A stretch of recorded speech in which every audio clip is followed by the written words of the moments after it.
Oh, look at DM leaning in there, going for that stealth smooch. Mwah. There you go, buddy. But in any case, trading in Diablo 4, a modern Diablo game. Honestly, I have never heard anything more stupid and hilarious in my life. So Diablo 4's trading is about to change significantly, even more than I thought, because in Season 4, they are changing the ability to trade items. Now, previously I had thought, okay, you can trade legendary items. That will be pretty cool. You find a good base item before you temper or masterwork it. You trade it to another player. They purchase the item. That's about it. But it's not just that. So Blizzard recently showed that not only can you trade legendary items, but you also can trade unique items. In fact, there is a video here from the... I mean, this is completely hilarious. First of all, adding trading to a game that has absolutely not a single currency of value is just hilarious on its own, honestly. Imagine if in Path of Exile you could just trade things that have no value for things that have value. This is what they added to Diablo 4, because people are going to be using gold. And gold has literally no value or meaning in this game at this point. Or in Season 4, I'm pretty sure it's still going to be completely redundant. And also, gold is something that scales with levels. So, some people are just going to be richer by default. Not because, well, because they play more, yes, but you get it. It's completely nonsensical adding this. And also, this just completely devalidates the existence even of Uber uniques. If Uber uniques are no longer even unique or Uber anymore, or not even rare, honestly, then this completely trivializes their existence on the grandest scale that we have seen ever before. Now you're not gonna even need to play 1 hour to finish your character.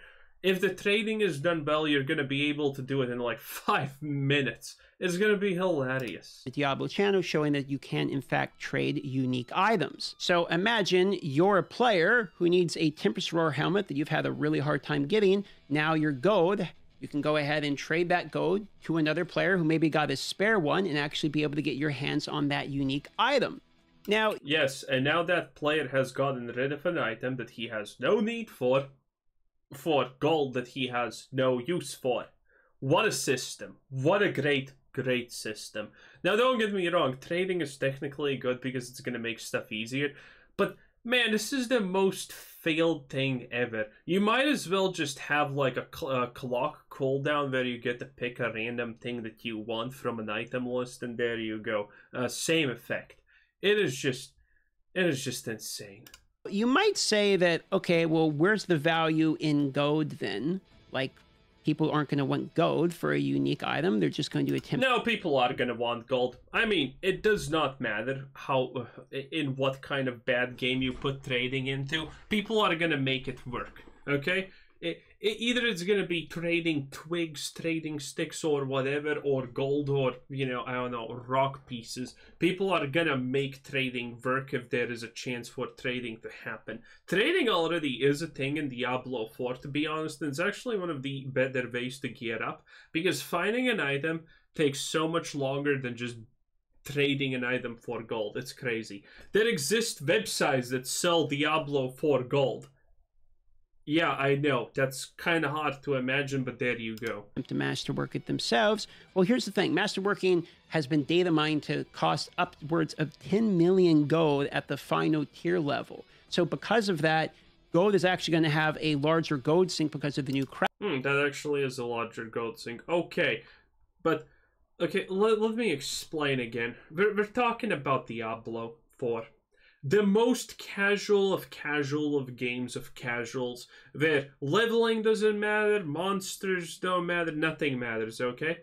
The reality is, if the gold sink is actually noticeable, people are gonna just complain in the forums that acquiring gold is too long and masterworking should be made easier for the 27th time in a row. First they nerfed the amount of resources that you need, then they nerfed the amount, then they buffed the amount of resources that you drop, then they made the thing easier, and now we're on step 4, 5, or who honestly cares, where, well, if gold is too hard to get, they're either they're gonna nerf the cost, or everyone's gonna receive 1 billion gold when they log in. This is literally what we're talking about. This is the level of casual we're talking about with Diablo 4. Crafting system, so people will probably actually want your gold if they have spare unique items. And because when you masterwork an item, it actually binds it to your account, and the fact that you can masterwork unique items means that you purchase an item, you attempt to masterwork it, it is now account-bound item and is pulled out of the economy. There's also item sync within the economy as well. These are typically healthy trends. In order to keep economies healthy, you need syncs both for... Typically. But we're talking about a game, a player base that literally is just, you know, pampered on top of more pampering and more pampering, okay? This works in RuneScape. This works in even World of Warcraft. This works in so many different games. But all of these games have a requirement that you actually need to spend more than 5 minutes to get your character maxed out. But Diablo 4 is not that type of game. So this will horrendously not work. Items as well as gold. But what's even further interesting, let's say we'll use the same example. You buy that Tempest Roar you needed, you get started with it, you master work it up as high as you can get it, you get it to 12, maybe you didn't get the perfect rows on it, but then you see that somebody is selling a Tempest Roar that has greater affixes that hasn't been account bound yet. So for instance, if you didn't know it, not only can unique items be masterworked now, but they also can drop as a base with greater affixes. In fact, you can drop multiple greater affixes. So maybe you afford one that has... Yes, this is, by the way, a classic Diablo 3 move, where items are not balanced. The only way to make people feel good about the game is increase damage number go up, to the point where we're literally talking about billions and billions on top of billions of damage. And now the only now the only thing that you see on the screen is a 1, 2, or 3 with a B at the end, because again, billions of damage. You can't really display that on the screen properly now, can you? And so items are just gonna become again. We have already made it so white items are useless, blue items are useless, and now we have gotten to the point where yellow items are completely useless. We know that they're going to be absolute trash. So now only legendary and unique items matter. But wait! There's the super rare affix plus blah blah blah roll. And you know what that means, boys? You know what that bad boy means? That means that items without these greater affixes are also useless. Why can't Blizzard just add a mechanic that does not devalue 1 or 5 mechanics that previously existed before it? Why is it so hard? One greater affix, and then you move up and to be able to afford one that has 2 greater affixes, and you attempt to masterwork these over and over, and you reset the masterwork and you do it again to try to get it to roll over and over again on the one you want. For instance, double swing in this example here, he had 2 rows on double swing, 1 on attack speed. Maybe he wants to reset this, use more gold in order to try to get a triple row on double swing, for instance. So this is further gold sinks, further requirements for this person to remasterwork an item to attempt to get their item as strong as possible, and also further makes them acquire gold by selling other uniques back into the economy. And maybe he eventually saves up enough from doing this that he can buy one that's fully greater affix with all the... You know how I think this is going to look at the end, by the way? It's going to look as your typical shit show. It's going to be that people just put on trade items that have absolutely no value, but they want to get, like, you know, a couple of gold for it anyway. You know, things that new characters maybe need. And then there's going to only be the super, super rare, ultra perfect things that people really want, and those are gonna be expensive. There's not going to be a mid-game economy. There's only going to be, oh, I can gear out my character now that I'm in World Tier 3 instantaneously for like 2 million. And, you know, I need now 100 billion gold to gear out my super endgame perfect character. That's all. That's going to be all that exists there. It's going to be lame. the greater affixes that matter, and then you can masterwork that item to be a perfect item eventually. So instead of it just being as simple as, okay, I'm just going to trade a unique base item to somebody, trade is over, there's actually going to be more of a process of you improving your gear, getting better and better gear, maybe interacting with the economy. There's no auction house or anything in the game, and one of the answers we got from the interview didn't sound like they were interested in really applying an auction house. So I'm sure things like Discord... Wait, so there's not going to be an auction house? That sounds horrible! Oh no, I thought that there's going to be an auction house. So trading's dead. Who the hell is going to just stand there spamming trade chat and say, hey, today then this is a vial for 15 billion today? No one's going to do that.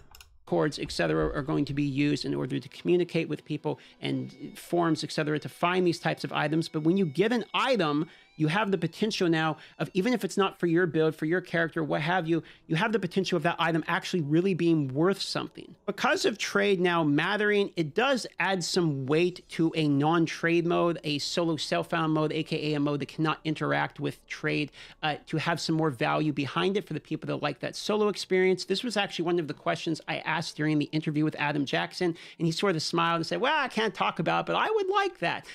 Potentially alluding to we might actually see this, which would make sense, showing how much more important trading is going to be in Season 4. There's also a focus on the new bosses, the new Tournament Level 200 bosses, that they're going to require more of the boss materials in order to actually do them. So for this reason, people are going to want boss materials as much as they've ever wanted to. So instead of that being the only thing people trade, there's going to be multiple types of trading going on. Trading to get boss materials, to maybe get those uber uniques, which might be your focus once you're already purchased all the uniques, etc. you need. But there's also going to be, now you can sell your uniques to get some gold to buy the other boss materials. This is going to be so broken. I can already tell you why the trade is going to be broken. Because you can enter the pit as a party of 4. And the person who opens it gets 100% of the loot, but everyone else gets 50. You're still effectively putting 250% resources into the economy in that case, which is hella inflation. And then you do it multiple times. It is gonna be crazy bad. Materials, because before it's like, why would someone sell you their boss materials for gold? Gold is everywhere and no one has any use for gold. So that is kind of an interesting change in trading.